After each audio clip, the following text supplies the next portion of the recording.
So it's been a while since I've released a proper video, so I kinda wanted to update you guys on what I've been up to and what I have envisioned for the future of this channel. So this past week we killed Heroic Garrosh on 25-man, and it was quite the relief to finally have this guy down. Since January, our guild Ruthless has gone from a pair of two 10-man teams to a merged 25-man team, and the transition has been tough. In the process, we have lost over half of the group that I was raiding 10-man with, and that has been really unfortunate. I'm not sure about the dynamic of 25-man. We were 13 out of 14 heroic before the merge, and we had to do a lot of work just to get back to Garrosh in the 25-man setting. But I can't say that the fights were more difficult, because, well, they aren't.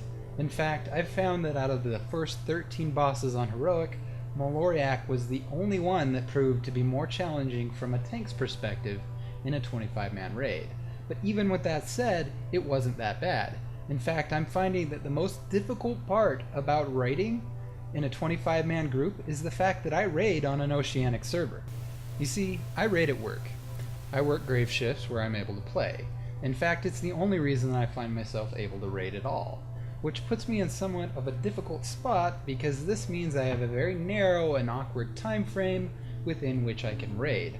So the times that line up with this are very difficult due to daylight savings time changes, which pushes a 2-hour swing either way twice a year. So I'm kind of pigeonholed into oceanic raiding, which along with the scheduling challenge also comes a much bigger problem. You see, the servers that host oceanic realms are all in America, which is great for me because in relation to my guildmates, my latency is amazing. The problem is this: they disconnect constantly, or lag out, or whatever, which doesn't bode well in progression content. You can't be playing DC whack-a-mole with your raid frames and expect to progress very quickly.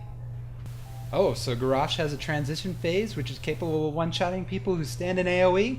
Oh, I'm lagging! It's a wipe.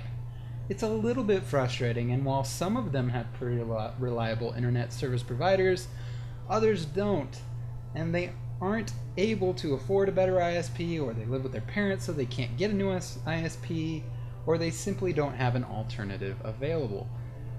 With all of this said, I still do love raiding, and while my recent playtime in WoW has gone down drastically, I'm planning to stick it out for Warlords of Draenor in hopes that the mythic raiding content in the new 20-man setting will be everything that I'm hoping for. Because right now, despite having several 90s, I have no desire to get on other than to raid on my main and get right off. So I've been distracting myself over the past few months with other games, and what I want to talk about, kind of where I want to go with this channel in the future.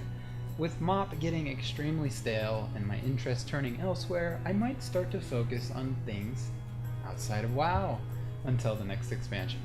This doesn't mean that I'm giving up on WoW or raiding, but don't be surprised if you start seeing videos about other games in what looks like to be 6 months or more until the new expansion. At the end of the day, I still like WoW and I still like raiding, but I really want to avoid burning out on the game before the next expansion. So that's it for me for now. Have a good one.